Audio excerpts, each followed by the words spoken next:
Bolehkah diamalkan doa surat An-Naml ayat 19 yang Ustaz ucapkan tadi untuk saya dan orang tua? Bagaimana kalau orang tua sudah meninggal? Enggak ada masalah ya, kita berdoa, ya Rabbi auzi'ni an ashkura ni'mataka allati an'amta alayya wa ala walidayya wa an a'mala salihan tarda wa aslih li fi dzurriyyati. Ya, enggak ada masalah. Ini doa yang kita boleh cuplik, kita boleh doa dalam doa-doa kita. Demikian juga doa-doa Nabi yang lain, seperti doanya Nabi Adam, Rabbana zalamna anfusana wa illam taghfir lana wa tarhamna lanakunanna minal khasirin. Ini doa yang bisa kita ucapkan. Dari Rabbi auzi'ni an ashkura ni'mataka allati an'amta alayya, ya Allah, ilhamkanlah kepadaku untuk agar aku bisa bersyukur atas nikmat yang Kau berikan kepadaku dan kepada kedua orang tuaku, dan agar aku bisa beramal saleh yang Kau ridhai. Seperti doanya Nabi Ibrahim, Rabbi ja'alni muqimas salati wa min dzurriyyati. Ya Allah, jadikanlah aku penegak salat, demikian juga anak-anakku, jadikanlah mereka penegak salat. Demikian juga Rabb wajubni wa junubni wa bani anak budal asnam. Ya Rabbku, jauhkanlah aku dan anak keturunanku dari penyembahan berhala, dari kesyirikan. Tapi kalau doa Nabi Sulaiman yang satunya enggak boleh. Rabbi firli wa habli mulkan la yanbaghi li ahadin min ba'di. Ya Allah, anugerahkan aku kerajaan yang tidak boleh seorang pun. Itu enggak boleh, itu khusus Nabi Sulaiman. Antum enggak boleh doa dengan doa tersebut, tidak bakalan dikabulkan ya.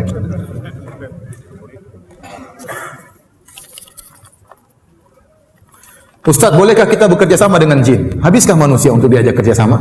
Sehingga harus kerja sama dengan jin? Tidak boleh, tidak boleh. Ya.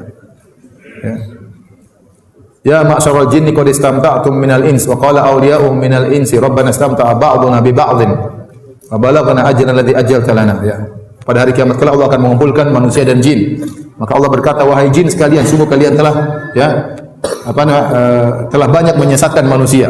Maka manusia berkata dari penolong-penolong jin, ya Rabb kami dahulu saling istimta, saling menyenangkan. Menyenangkan bagaimana? Jin melayani manusia, manusia memberi ketundukan kepada jin. Ya, jin itu sangat senang untuk diagungkan. Makanya Allah sebutkan dalam surat Al-Jin, kata Allah, wa annahu kana rijalun minal insi ya'udzuuna bi rijalin minal jinni fazaduhum rahaqa. Dan dahulu ada sekelompok laki-laki dari manusia minta perlindungan kepada sekelompok jin, maka semakin menambah kesombongan para jin. Disebutkan dalam buku tafsir, baik tafsir Al-Qurtubi, tafsir Al-Tabari, tafsir Ibnu Katsir. Dahulu orang-orang Arab jahiliyah kalau mereka melewati suatu lembah, mereka berkata, na'udzu bi sayyidi hadzal wadi min sufahai qaumihi. Kami berlindung kepada bos jin di lembah ini dari gangguan anak buahnya. Setelah dia mengucapkan demikian, maka tidak ada yang ganggu dia. Tapi itu adalah kesyirikan. Menjadikan jin semakin sombong, semakin angkuh. Ini adalah kesyirikan. Maka tidak boleh seorang bekerja sama dengan jin, sengaja bekerja sama dengan jin ya. Tidak boleh. Ada yang mengatakan, Ustaz, tapi kalau jinnya muslim, dari mana kamu tahu dia muslim atau tidak? Zahirnya Ustaz. Bagaimana zahirnya enggak kelihatan? Ya, kalau manusia bisa kita cek zahirnya, dia ke masjid, dia ke ini. Jin dari mana ente cek ya? Ya. Apalagi Nabi berkata tentang setan kata Nabi, shadaqaka huwa kadzub. Setan itu benar kali ini, tapi biasanya dia berdusta. Dan kita menutup pintu-pintu ini. Ya. Jangan kita buka pintu-pintu ini. Ya, saya kemarin baru dari suatu daerah, saya ceramah. Di sana banyak bentuk kerjasama dengan jin. Di antara cerita yang lucu, ya. Jadi ada kawan ini juga ustadz ya, cerita. Jadi dia punya paman, ya, suka ngajarin ilmu. Tapi orang kalau mau ngambil ilmu harus bayar mahar. Ada sepupunya ingin diajari supaya bisa pintar ngomong. Jadi ada wirid-wirid tertentu, ada ritual-ritual tertentu supaya pintar ngomong. Kata pamannya, silakan, tapi maharnya 10 gram emas. Akhirnya sepupunya ini, padahal pamannya sendiri, sepupunya datang, kasih 5 gram emas. Nanti 5 gramnya belakangan. Akhirnya pamannya ngajar, dan akhirnya dia pintar ngomong. Setelah pintar ngomong, yang pertama kali dikibulin pamannya sendiri. Sehingga dia pintar ngomong, 5 gramnya nggak dibayarin, sampai sekarang katanya. Kemudian pamannya ditipu kedua kali. Paman mau gini, mau kerja. Dia pintar ngomong, akhirnya dia banyak nipu orang gara-gara pintar apa? Ngomong. Seakan-akan menghipnotis. Itu pakai ilmu. Ilmu tersebut dibayar dengan 5 gram emas. Yang pertama dia bohongin gurunya sendiri. Saya dengar ceritanya ketawa. Jadi seperti itu. Itu kerjasama dengan jin. Cerita kedua dia cerita juga. Jadi kakeknya punya pisau. Pisau ini pisau yang luar biasa sakti. Kakak dia juga seorang ustadz, pergi ke suatu pondok itu ingin diserang oleh sebagian preman-preman dari daerah yang sama. Ingin datang dari daerah yang sama. Akhirnya kakaknya ini jengkel, dia pulang kampung, dia ambil itu pisau kakeknya. Pamannya udah ngaji, kakaknya udah ngaji, dia juga udah ngaji ustadz ya.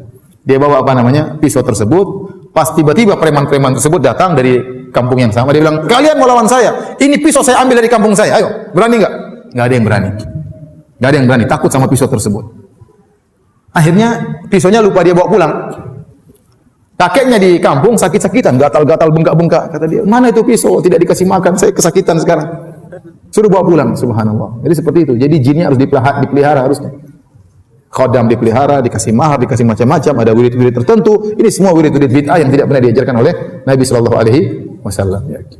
Jadi saya katakan jangan membuka pintu kerjasama dengan jin. Kalau ternyata kerjasama dengan jin boleh, maka yang lebih utama Nabi dan para sahabat itu kerjasama dengan jin. Mereka sangat perlu dengan jin dalam perang Badar, dalam perang Khandaq, dalam perang Uhud, dalam perang-perang yang lainnya. Namun mereka tidak pernah bekerjasama dengan jin. Wallahu ta'ala alam bisawab.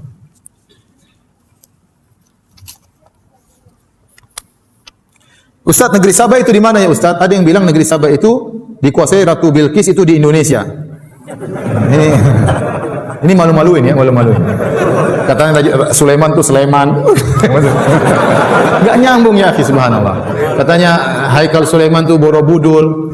Ya, sekarang orang-orang Yahudi kenapa pergi ke Palestina? Karena mereka ingin bangun kembali kerajaan Sulaiman Raya, ingin membangun Haikal Sulaiman. Menurut mereka Sulaiman telah membangun kerajaannya dan mereka harus membangun kembali. Jadi mereka memfokuskan untuk membangun negeri mereka di Palestina. Kalau ternyata di Indonesia orang Yahudi akan pindah semua di sini, repot kita nanti. Ini tidak benar. Apakah ada keturunan-keturunan Sulaiman sekarang di mana? Di Sleman? Dari sisi wajah, dari sisi hidung yang mancung? Tidak ada ya. Semuanya model-modelnya seperti kita semua. Apalagi Sulaiman disebutkan cuma sekitar 1000 tahun sebelum Masehi. Ini tidak terlalu lama ya. Tidak terlalu lama ya. Ini semuanya hanyalah omong kosong. Ini memalukan. Ya, ini penelitian saya dengar dari seorang, ini memalukan orang Indonesia. Ya. Jangan sampai diterjemahkan ke bahasa Arab. Nanti kita ditertawain sama orang Arab.